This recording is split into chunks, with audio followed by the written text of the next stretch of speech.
हरे कृष्ण। आप सभी लोगों का स्वागत है आज के सत्र में। श्री मंगलाचरण। ओम अज्ञानतिमिरान्धस्य ज्ञानाञ्जनशलाकया चक्षुरुन्मिलितं येन तस्मै श्री गुरुवे नमः। श्री चैतन्य मनोभीष्टं स्थापितं येन भूतले स्वयं रूपः कदा मह्यं ददाति स्वपदान्तिकम्। वन्देऽहं श्रीगुरुः श्रीयुतपदकमलं श्रीगुरुं वैष्णवाश्च श्रीरूपं साग्रजातं सहगण रघुनाथान्वितं तं सजीवं साद्वैतं सावधूतं परिजनसहितं कृष्ण चैतन्य देवं श्रीराधा कृष्णपादान् सहगण ललिता श्रीविशाखान्वितांश्च।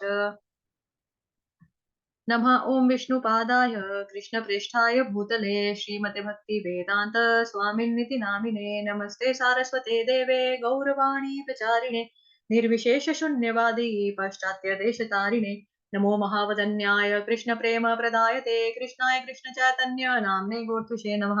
हे कृष्ण करुणा सिंधो दीनबंधो जगतपते गोपेश गोपिका कांत श्री राधा कांत नमोस्तुते। तप्त कांचन गौरांगी श्री राधे वृंदावनेश्वरी वृषभानुसुते देवी प्रणमामि हरिप्रिये। वाञ्छाकल्पतरुभ्यश्च कृपा सिन्धुभयेव च पतितानां पावनेभ्यो वैष्णवेभ्यो नमो नमः। जय श्री कृष्ण चैतन्य प्रभु नित्यानंद श्री अद्वैत गदाधर श्रीवासादि गौर भक्त वृंद। हरे कृष्ण कृष्ण कृष्ण हरे हरे हरे राम राम राम हरे हरे। हरे कृष्ण कृष्ण कृष्ण हरे राम राम हरे हरे। हरे कृष्ण कृष्ण कृष्ण हरे राम हरे हरे। हरे कृष्ण कृष्ण कृष्ण हरे राम राम हरे हरे। हरे कृष्ण। आप सभी लोगों का स्वागत है आज के सत्र में। हम पढ़ रहे हैं श्री कृष्ण लीला बुक, अध्याय नंबर है 89। भगवान श्री कृष्ण की परामृष्ट शक्ति। अध्याय का नाम है। यहां से पढ़ना आज हमने कालांतर से। कालांतर में यह सिद्ध हो गया कि श्री कृष्ण के स्थान पर अर्जुन का शिवजी की शरण में जाना तनिक भी सफल नहीं हुआ, किंतु अर्जुन ने विभिन्न मंत्रों का जाप करके अपने सामर्थ्य के अनुरूप प्रयास किया तथा प्रसूति ग्रह की समस्त दिशाओं से रक्षा करने के लिए उन्होंने अपना धनुष उठा लिया। ब्राह्मण की पत्नी ने एक बालक को जन्म दिया। तब सदा की भांति शिशु ने क्रंदन करना प्रारंभ किया, किंतु अचानक कुछ ही पलों में शिशु तथा अर्जुन के बाण दोनों ही आकाश में तिरोहित हो गए। ब्राह्मण का ग्रह श्री कृष्ण के महल के समीप था तथा अपनी सत्ता की अवज्ञा में घटित हो रही समस्त घटनाओं का श्री कृष्ण आनंद उठा रहे थे। उन्होंने ही ब्राह्मण के शिशु तथा शिवजी द्वारा प्रदत्त बाण सहित समस्त बाणों का अपहरण करने का खेल किया था। अर्जुन को शिवजी द्वारा प्रदत्त बाण पर अत्यंत गर्व था, किंतु श्री कृष्ण के अन्य बाणों के साथ उसे भी हर लिया। तद्भवती अल्पेद साम अल्प बुद्धि मानव ब्रह्मवश देवताओं की शरण में जाते हैं तथा उनके द्वारा प्रदत्त सुविधाओं से संतुष्ट रहते हैं। श्री भगवान कृष्ण और अन्य लोगों की उपस्थिति में अन्य लोगों की उपस्थिति में वह ब्राह्मण अर्जुन पर दोषारोपण करने लगा। हे उपस्थित लोगों, मेरी मूर्खता देखो। मैंने निर्बल अर्जुन के शब्दों पर विश्वास किया, जो केवल मिथ्या वचन देने में ही चतुर है। अर्जुन पर विश्वास करना मेरी कितनी बड़ी मूर्खता थी। जब प्रद्युम्न, अनिरुद्ध अथवा भगवान बलराम तथा भगवान कृष्ण असफल रहे, तब उन्होंने मेरी संतान की रक्षा करने का वचन दिया। यदि ऐसे महान पुरुष मेरी संतान की रक्षा ना कर सके, तब कौन सा ऐसा हो सकता है। अतएव अब मैं अर्जुन के मिथ्या वचन के लिए उसकी भर्त्सना करता हूँ। उसके प्रसिद्ध गांडीव तथा स्वयं को भगवान बलराम, भगवान कृष्ण, प्रद्युम्न तथा अनिरुद्ध से भी महान घोषित करने की उसकी धृष्टता की भी मैं निंदा करता हूँ। मेरी संतान के लिए कोई रक्षा नहीं कर सकता है, क्योंकि वो पहले ही अन्य लोगों को स्थानांतरित किया जा चुका है। केवल मूर्खतावश ही अर्जुन ने यह सोचा था कि वह मेरी संतान को अन्य लोक से वापस ला सकेगा। ब्राह्मण द्वारा इस प्रकार निंदित होकर अर्जुन ने अपने आप को एक योग शक्ति से युक्त किया, जिससे कि वह ब्राह्मण के शिशु को प्राप्त करने के लिए किसी भी लोक में जा सके। ऐसा प्रतीत होता है कि अर्जुन ने उस योगिक सिद्धि पर अधिकार प्राप्त कर लिया था, जिससे योगी अपनी इच्छा अनुसार किसी भी लोक की यात्रा कर सकते हैं। सर्वप्रथम वे यमलोक गए, जहां मृत्यु के देवता यमराज का निवास है। वहां पर उन्होंने ब्राह्मण के शिशु को ढूंढा, किंतु उसे ढूंढ ना सके। तत्पश्चात वे तत्काल ही स्वर्ग लोक गए। जब वहां पर भी शिशु को प्राप्त करने में असमर्थ रहे, तब वे अग्नि देवताओं के लोक नैर रीति में गए। तत्पश्चात चंद्रलोक में गए। तब वे वायु तथा वरुण लोक गए। जब वे उन लोगों को शिशु को ढूंढने में असमर्थ रहे, तब वे निम्तन लोक रसातल लोक में गए। इन सब विभिन्न लोकों की यात्रा करने के उपरांत वे योगियों के लिए भी अगम्य ब्रह्मलोक गए। भगवान श्री कृष्ण की कृपा से अर्जुन को यह शक्ति प्राप्त थी कि वह स्वर्ग लोकों से ऊपर ब्रह्मलोक में गए। किंतु जब समस्त संभव लोकों में ढूंढने के उपरांत भी वे शिशु को खोजने में असमर्थ रहे, तब उन्होंने स्वयं को अग्नि के भेंट करने का प्रयास किया, क्योंकि उन्होंने शिशु को वापस ना ला सकने की दशा में वैसा ही करने का वचन ब्राह्मण को दिया था। किंतु भगवान श्री कृष्ण अर्जुन के प्रति अत्यधिक दयालु थे, क्योंकि अर्जुन भगवान कृष्ण के अभिन्न सखा थे। भगवान ने कलंकित होकर अग्नि में प्रवेश करने से अर्जुन को रोका। श्री कृष्ण ने संकेत किया कि अर्जुन उनके सखा थे, अतएव यदि वे निराशा में अग्नि में प्रवेश करें तो यह परोक्ष रूप से भगवान पर कलंक होगा। अतएव भगवान श्री कृष्ण ने अर्जुन को यह विश्वास दिलाते हुए रोक लिया कि वे शिशु को ढूंढ निकालेंगे। उन्होंने अर्जुन से कहा, मूर्खता पूर्वक आत्महत्या मत करो। अर्जुन को इस प्रकार संबोधित करने के उपरांत भगवान श्री कृष्ण ने अपना दिव्य रथ मंगवाया। अर्जुन के साथ रथ पर आरूढ़ होकर उन्होंने उत्तर दिशा की ओर प्रस्थान किया। सर्वशक्तिमान भगवान श्री कृष्ण बिना कोई प्रयास किए ही शिशु को वापस ला सकते थे, किंतु हमें सदैव यह स्मरण रखना चाहिए कि वे एक मानव का अभिनय कर रहे थे। जैसे एक मानव को कुछ फल प्राप्त करने के लिए प्रयास करना पड़ता है, उसी प्रकार एक साधारण मानव अथवा अपने सखा अर्जुन के समान भगवान श्री कृष्ण ने ब्राह्मण शिशु को वापस लाने के लिए द्वारका से प्रस्थान किया। मानव समाज में प्रकट होने से तथा एक मानव के रूप में अपनी लीलाओं के प्रदर्शन करने से श्री कृष्ण ने यह निश्चित रूप से प्रदर्शित कर लिया कि कोई भी उनसे महान नहीं है, ईश्वर महान है। यही श्री भगवान की परिभाषा है। अतएव श्री कृष्ण ने कम से कम इस भौतिक जगत में जब वे उपस्थित थे, यह सिद्ध कर दिया कि ब्रह्मांड में उनसे महान कोई नहीं है।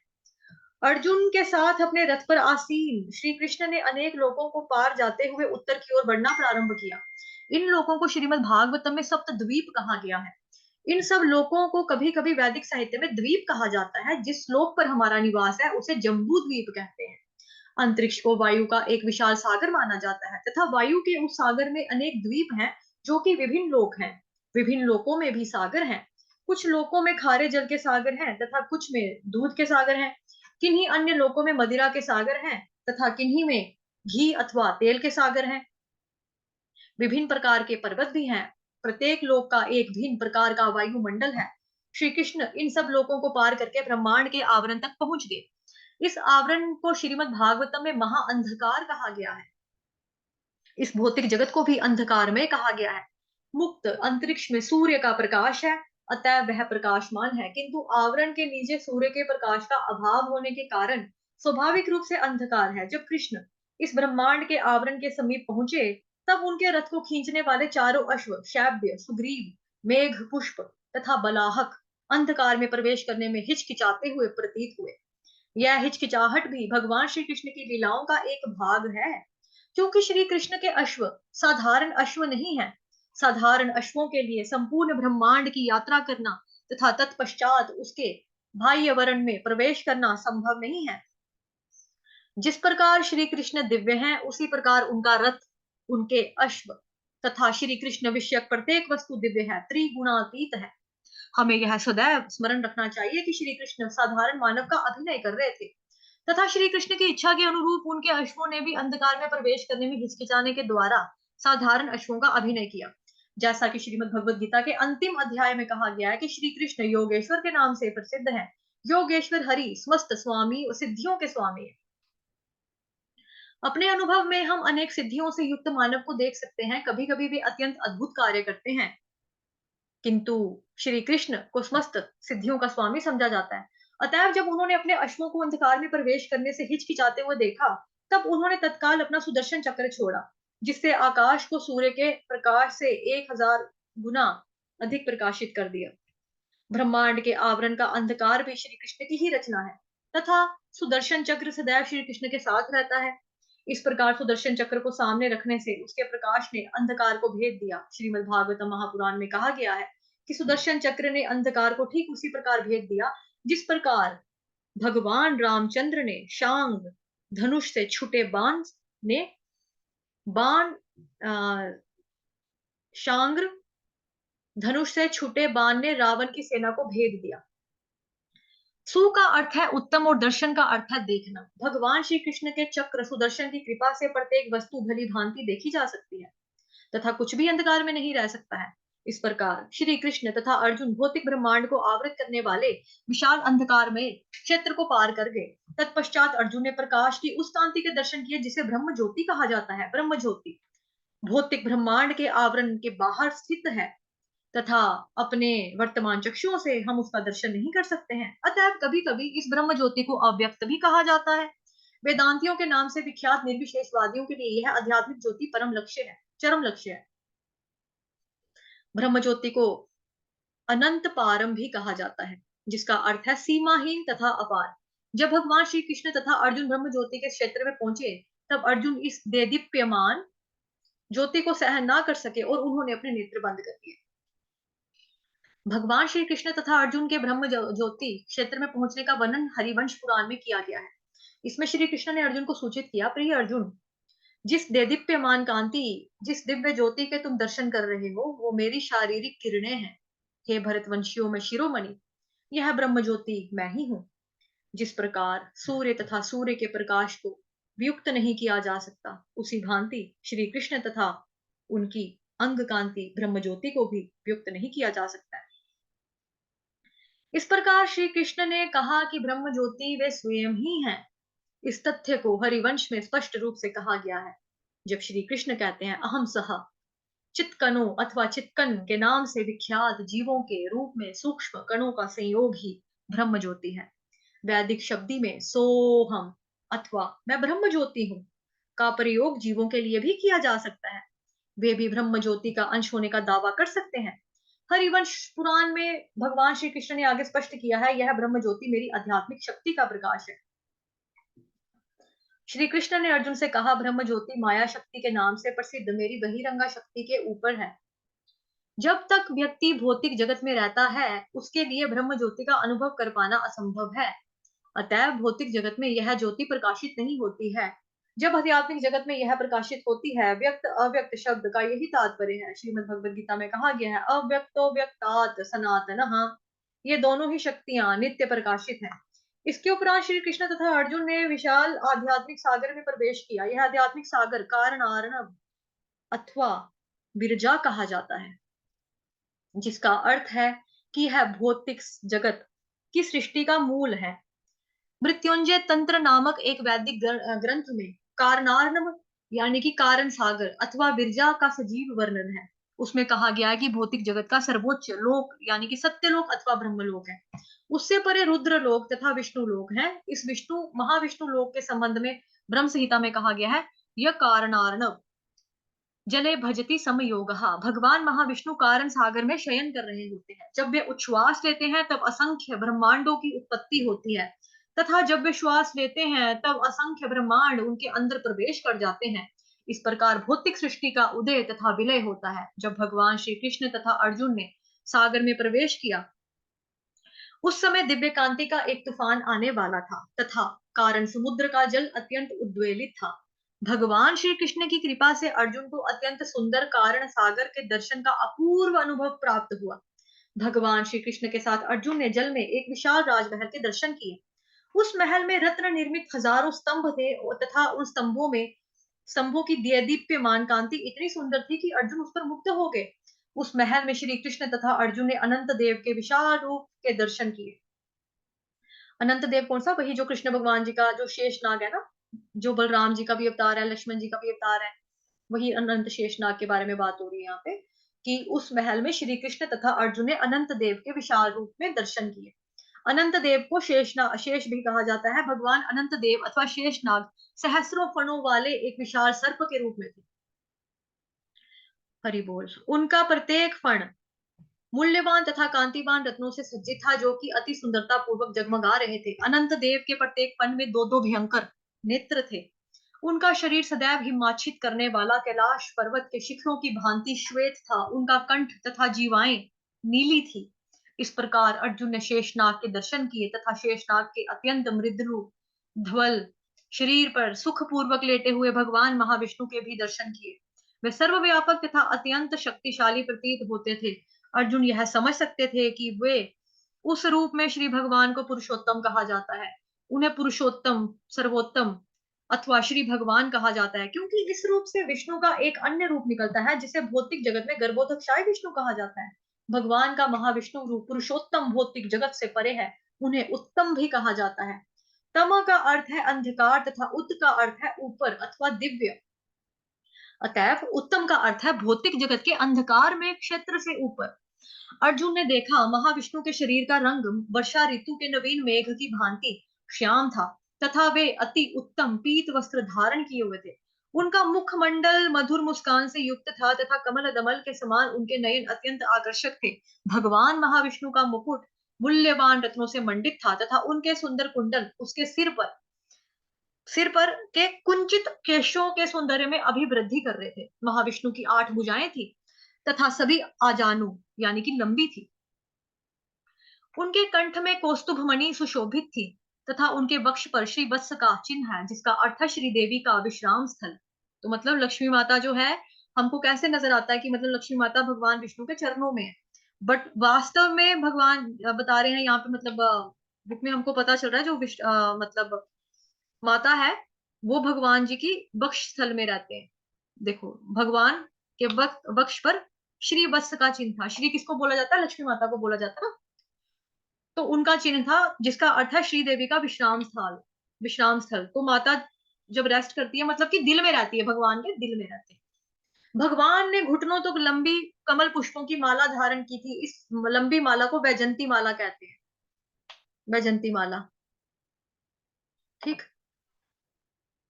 भगवान के समीप उनके पार्षद नंद तथा सुनंद खड़े थे तथा मूर्तिमान सुदर्शन चक्र भी उनके समीप खड़ा था। जैसा कि वेदों में कहा गया है कि भगवान की असंख्य शक्तियां हैं तथा मूर्तिमान रूप में भी वे उपस्थित वहां थे। उन शक्तियों में से सर्वाधिक महत्वपूर्ण थी पुष्टि यानी कि पुष्ट करने वाली शक्ति, श्री यानी कि सौंदर्य की शक्ति, कीर्ति यानी कि यश की शक्ति तथा अजा भौतिक सृष्टि की शक्ति। ये सब शक्तियां भौतिक जगत के व्यवस्थापकों जैसे ब्रह्मा जी, शिव जी, भगवान विष्णु तथा स्वर्ग लोकों के राजा जैसे इंद्र, चंद्र, वरुण तथा सूर्यदेव आदि में प्रतिष्ठित है। दूसरे शब्दों में भगवान के द्वारा कुछ विशेष शक्तियों से युक्त किए गए ये समस्त देवता श्री भगवान की दिव्य सेवा में, प्रेम सेवा में संलग्न रहते हैं। महाविष्णु रूप श्री कृष्ण के श्री विग्रह का ही एक अंश है। ब्रह्म संहिता में भी इस तथ्य की पुष्टि की गई है कि श्री महाविष्णु श्री कृष्ण के स्वांश है, ठीक। तो कृष्ण से महाविष्णु निकले हैं। इस तथ्य की पुष्टि की गई है कि महाविष्णु श्री कृष्ण के स्वांश हैं। जैसा श्रीमद् भगवद गीता में हम लोगों के बारे में भी क्या कहा जाता है, ममैवांशो जीवलोके जीवभूत सनातनः मनश्ष्ठानि इंद्रियाणि प्रकृतिस्थानि कर्षति, कि जो जीव आत्मा है वो भी किसके अंश है? ममैवांशो, भगवान कह रहे हैं मेरे अंश है। और ब्रह्म संहिता में इस तथ्य की पुष्टि की गई है कि जो श्री कृष्ण है वो मतलब हर जगह, मतलब कि अगर हम श्रीमद् भागवतम पढ़ेंगे उसका पहला कैंटो भी बता देता है हमको कि जो श्री कृष्ण है वो अवतारी हैं, बाकी सब उनमें से विस्तार हुआ है, उनमें से निकले। तो महाविष्णु जो है वो श्री कृष्ण के स्वांश हैं, उनमें से निकले हैं स्वांश, उन्हीं के अंश। स्व मतलब खुद। तो किन के अंश की बात हो रही है? कृष्ण के अंश की बात, यानी कि स्वांश यानी कि श्री विष्णु भगवान। ऐसे समस्त अंशों तथा श्री भगवान के मध्य अभेद हैं, अर्थात कोई भेद नहीं है। किंतु श्री कृष्ण मानव के रूप में अपनी लीलाओं को प्रकाशित करने के लिए इस भौतिक जगत में प्रकट हुए थे। अतएव उन्होंने तथा अर्जुन ने महाविष्णु के समक्ष नमन करके तत्काल उनको प्रणाम किया। श्रीमद् भागवतम में कहा गया है कि श्री कृष्ण ने महाविष्णु को केवल इसलिए प्रणाम किया क्योंकि वे भगवान महाविष्णु तथा उनमें अभेद है, क्योंकि स्वांश है, ठीक। श्री कृष्ण के द्वारा महाविष्णु को इस प्रकार प्रणाम करना अहंग्रह उपासना का रूप नहीं है। अहंग्रह उपासना करने का परामर्श कभी कभी उन लोगों को भी दिया जाता है जो ज्ञान यज्ञ करने के द्वारा आध्यात्मिक लोक तक आत्मोत्कर्ष करने का प्रयास करते हैं। श्रीमद् भगवद गीता में भी कहा गया है ज्ञान यज्ञेन चाप्यन्ते यजन्तो माम उपासते, ठीक। यद्यपि श्री कृष्ण के लिए प्रणाम करने के लिए कोई आवश्यकता नहीं थी, किंतु वे सर्वोत्कृष्ट गुरु हैं। अतएव उन्होंने अर्जुन को यह शिक्षा दी कि महाविष्णु को किस प्रकार प्रणाम करना चाहिए। तो भगवान का एक प्रणाम करने का कारण क्या था दूसरा? क्योंकि वो आदि गुरु हैं। आदि गुरु भी क्या, और सर्वोत्कृष्ट गुरु हैं, best best of the best गुरु हैं। तो अर्जुन जो है उनका शिष्य भी है, दोस्त भी है। तो भगवान ने अर्जुन को उनके मतलब अपने माध्यम से अर्जुन को सिखाया कि महाविष्णु को किस तरह से प्रणाम करना चाहिए। किंतु भौतिक अनुभव से भिन्न प्रत्येक वस्तु का विशाल रूप देखकर अर्जुन अत्यंत भयभीत हो गए। श्री कृष्ण को भगवान महाविष्णु को प्रणाम करता देखकर उन्होंने तत्काल उनका अनुसरण किया कि भगवान के समक्ष हाथ जोड़कर वो खड़े हो गए। इसके उपरांत अत्यंत प्रसन्न होकर मुस्कुराते हुए श्री भगवान महाविष्णु इस प्रकार बोले, प्रिय श्री कृष्ण तथा अर्जुन, मैं आप दोनों से भेंट करने के लिए अत्यंत उत्सुक था तथा इसलिए और मैंने ब्राह्मणों के शिष्यों का हरण करके उन्हें यहाँ पर रखने की व्यवस्था की। मैं आप दोनों को इस महल में आने की अपेक्षा रखता था। जगत पर भार स्वरूप असुरों की शक्ति को क्षीण करने के लिए आप भौतिक जगत से मेरे अवतार के रूप में प्रकट हुए हैं।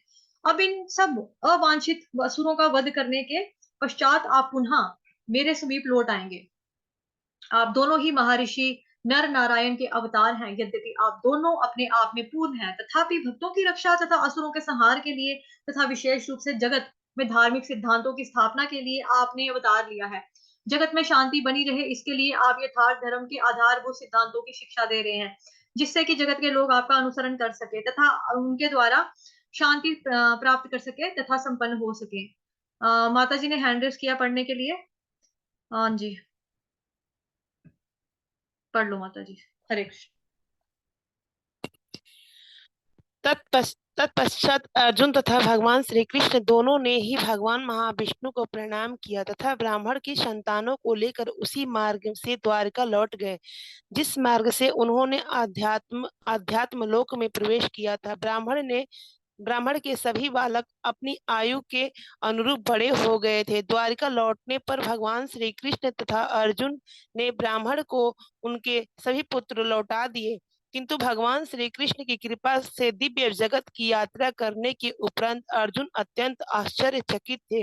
श्री कृष्ण की कृपा से अर्जुन को यह ज्ञात हो गया कि इस भौतिक जगत में उपलब्ध समस्त ऐश्वर्य श्री कृष्ण से ही निकल रहे हैं।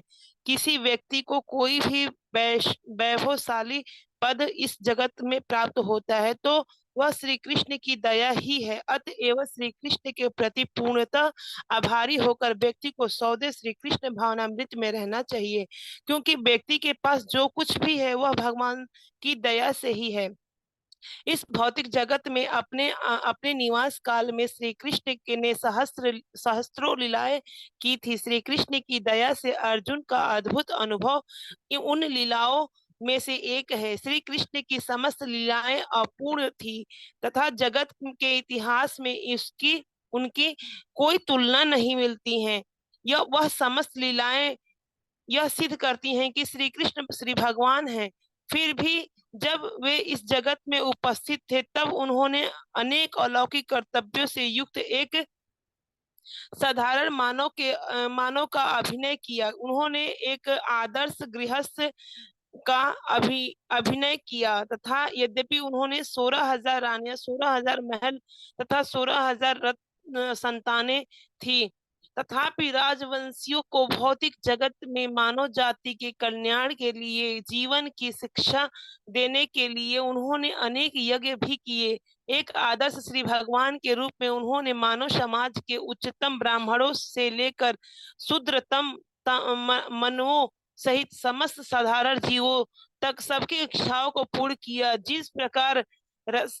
जिस प्रकार समयानुसार प्रत्येक व्यक्ति को संतुष्ट करने के लिए संपूर्ण जगत में वर्षा का वितरण का कार्यभार राजा इंद्र के अधिकार में है, उसी भांति श्री कृष्ण अपनी अहेतुकी दया की वर्षा के द्वारा प्रत्येक व्यक्ति को संतुष्ट करते हैं। उनका उद्देश्य भक्तों की रक्षा तथा असुरी राजाओं का वध करना। अतएव उन्होंने लाखों असुरों का वध किया। उनमें से कुछ का वध उन्होंने स्वयं किया तथा कुछ का वध उनके द्वारा नियुक्त अर्जुन ने किया। इस प्रकार उन्होंने जगत के प्रपंचों के नायक रूप से इनमें युधिष्ठिर जैसे अनेक पुण्य आत्मा राजाओं को प्रतिष्ठित किया। इस प्रकार अपनी दिव्य व्यवस्था के द्वारा उन्होंने युधिष्ठिर की उत्तम सरकार की सृष्टि की, जिससे सुख एवं शांति स्थापित हुई। इस प्रकार लीला पुरुषोत्तम भगवान श्री कृष्ण के अंतर्गत श्री कृष्ण की परम श्रेष्ठ शक्ति नामक 89वें अध्याय का भक्ति वेदांत तात्पर्य पूर्ण हुआ। हरे हरे कृष्णा कृष्णा हरे कृष्णा हरे कृष्णा हरे कृष्ण हरे कृष्ण हरे हरे हरे हरे हरे हरे राम राम राम राम हरे हरे हरे हरे कृष्णा कृष्णा कृष्ण कृष्ण हरे हरे हरे राम राम हरे हरे हरे कृष्णा कृष्ण कृष्ण हरे हरे हरे राम हरे राम राम हरे